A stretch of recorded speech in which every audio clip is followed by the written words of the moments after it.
Magalagala sa Lido Ligas, grade 11 student. So, before na mag-start, maglailan sa ta. So,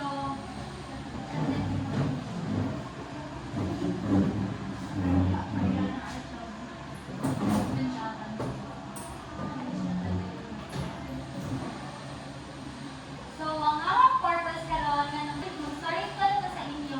So, help you discover how interesting reading can be and to help you cultivate the love for reading. So, ang aking story sa inyo is ang The Necklace. Written by Guy Dean Malpasan. So, kaniya, characters nila dito sa story is si Matilde, which is a very beautiful woman who dreamed to have a luxurious life. Diyan, nakapangasawa si loving and kind husband na si Mr. Loisel. Kusara po si Mr. Loisel ka clerk. Unya, nani si Jay friend, which is si Regine Presky. So,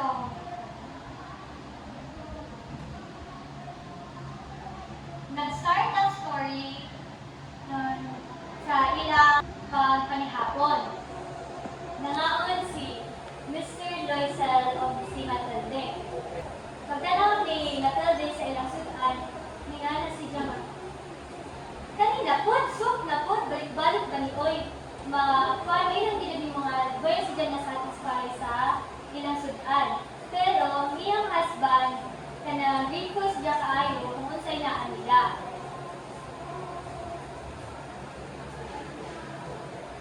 So, the next day, wala nagikan sa work si Mr. Loisel. Excited siya ka doon sa iyang wife type na si Jai ihatag. Ihatag ni Jai ang envelope. Pagkakita ni Matilde sa suod, invitation sa kaingandi nga ball. Unya, gilabog kini ni Matilde. Nga na si Mr. Loisel, ano naman? Kaya pabag ka ng malipay ka. Kay kung ano ba yung once in a lifetime na yung opportunity nga ma-invite ka sa ball. Kay mga dato ra ang makalitrali. Diya, sunod, ni ana si Matilde nga, do you expect me to wear? Uy, ako'y suuton.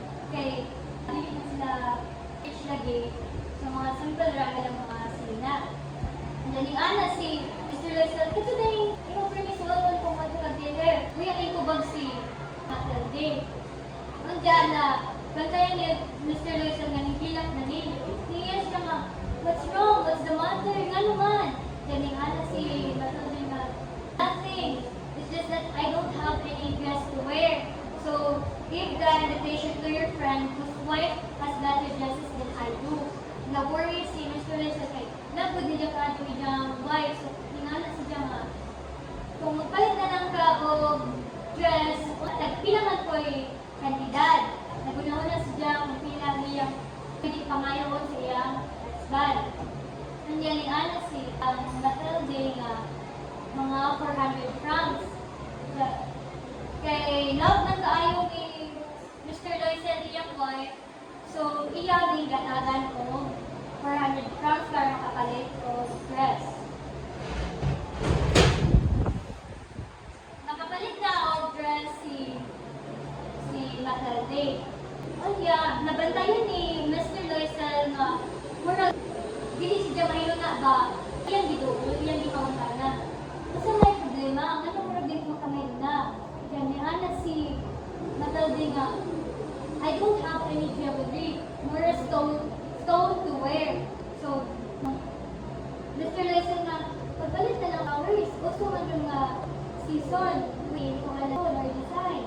Ganyan na po si Matilde nga, dili ko kay maglukog cheap sa tanaw sa mga tawang atan sa ball kay mga dato ko sila diya ako mag-flower na po na ilang mga gold na ilang mga jewels. Niyana na lang si Mr. Loisel na, panguha na lang guys sa iyong friend itong Kang Jean. Kaupo na bigat ka ito niya. Niyana si Matilde nga, pwede ko si Jaka Jean. Notala si Jean, pag dapat niya dito sa ilang, nasa may imong pudyo. Niyana si Matilde nga, hindi ka mamuha mo jewelry nga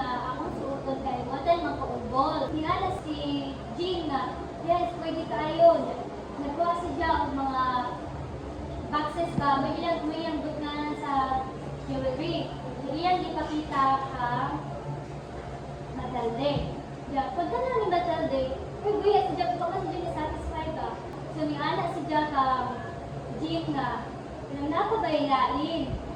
Ni anak si Jean nga, o di apa, ni Matalde, kusani ka diamond necklace. Pagkakita din adto ni Matalde, nahumaling nito si Jack adto. So, ni anak si Jack nga, nung pwede gani akong man. Ni anak si Jean nga, o pwede ra. The night of the ball, ni-attend na si Matalde sa ball. The center of attention si Jadto, si Janin, na kuha niya ang attention sa Minister of Education. Jadagdag gustong makisayo siya balls, so nag-enjoy siya sa party. Kaya mo iya din ang wish na naranasan niya ang makatid o ani mga rich people. Nagaganahan siya sa attention na iyang nakuha. Nandiyan ka itong mauli na baktas pa silang husband na doon sa anong gawa sa one venue. Jaway pa sila nakit ang taxi, so nilakaw pa sila gamag. Gawa nila, nasakyan, nakay sila nga doon sa ilang bahay na. Kaya, pagkahuman sa ilang, nihato si Matalde sa dako nga mirror. Kay iyang kanang one more time, ang iyang nagwapa sa iyang kalibot sa iyang sinina, na yung jewelry. Pagkanaw ni Diyos sa sangin, nalubatan si Diyos, kaya na ang necklace. So, na-shock na siya, maring siya nakasinggit. So, doon si Mr. Loisel, nangyalan si Diyos nga, nga man, kasi problema. Sige manggal. Yung anak si Matalde nga, luya ang necklace. Nalubatan ko doon si Mr. Loisel, kinugban na bugtong. Kaya si Mr. Loisel nga, iyang balikon kung asa sila tingad ko. Kaya bisig na ara dito na home. Kaya ibalik niya, nawaya man niya nakitaan. Pagbalik niya dito sa ilo, ningala si Jack ang Matalde nga. Pag-write sa letter sa iyong friend, tingnan nga, dili pa ni mo nga uli ang necklace kay nababa ang iyang lock. Nag-write sa letter si Matalde. Pag-awa na ito, balik si Mr. Loisel sa mga pulis na si John kay para i-report ang missing na necklace. Kaya, nato pa siya sa company sa taxi kay resident na hobra dito sa taxi. Pero, kaya gapon, so nikunit siya sa ilan, yung si Mr. Loisel sa ija, kaya sumawaya na siya nakitaan. Yan. Sama ko. Yan. Nag-desisyon na lang sila nga. Alista na lang na necklace. Nangita sila o replacement. Kaya, pagkakita nila, so ato na si Matalde ka, Jean, iyan ang diulit. Na kung siya pwede si kabilan ni Jean, na mailhan nga, dili tumaong necklace. Madugan ni kaya, bidawat ako dali ni Jean. Diyan na, after 10 years, napurdoy na sila. Matalde o si Mr. Loisel kay katong ilang di palit ka necklace kay mahal man to 40,000 francs. Diya kay pagka sila kwarta nga para mabayan to. So, namutang-mutang to sila. Naman to 18,000 francs nga gibilin ang father ni Mr. Loisel sa iya. So, ginawagan na lang to, nag-loan sila, nangutang sila ng friends, para makapalit na nila dito. Kaya kay, gamay naman lagi ang sweldo ni Mr. Loisel. So, nag-overtime na sila, kanang bali na sila o laing apartment, kanang barato ra ang renta, nagboyad na sila yung mga maid, kaya wala sila ikabayad. Nandiyan, nandarbaho na po si kanang Matalde para lamang mabayaran nila ka nila utang.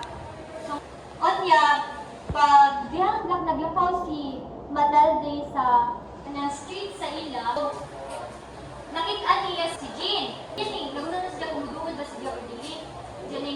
Pero napag-desisyon na niya nga muduod siya. Yan siya, Jean, kuya ka nagbago, pero nagbago niyo. Nakurat si Jean. Kaya, nagbago naman lagi ang Naomi Matalde. Ning ana si Jean kang Matalde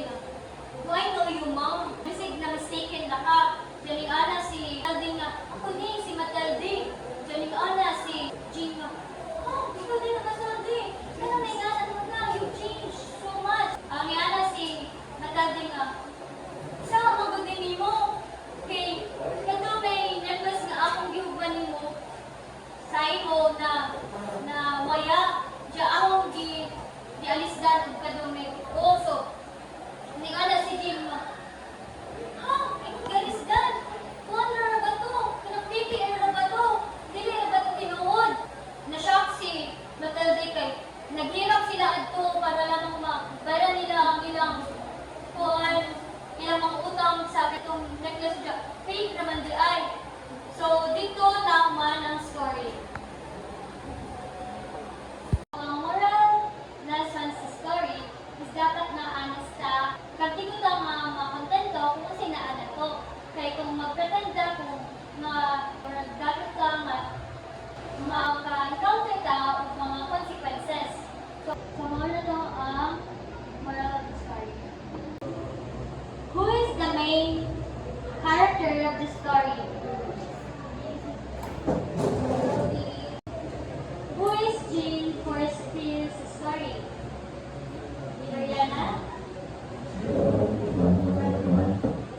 What events start the main conflict of the story? Yes, very good. Katong paggumawa sa necklace. So, how do Matilde and his husband replace the necklace?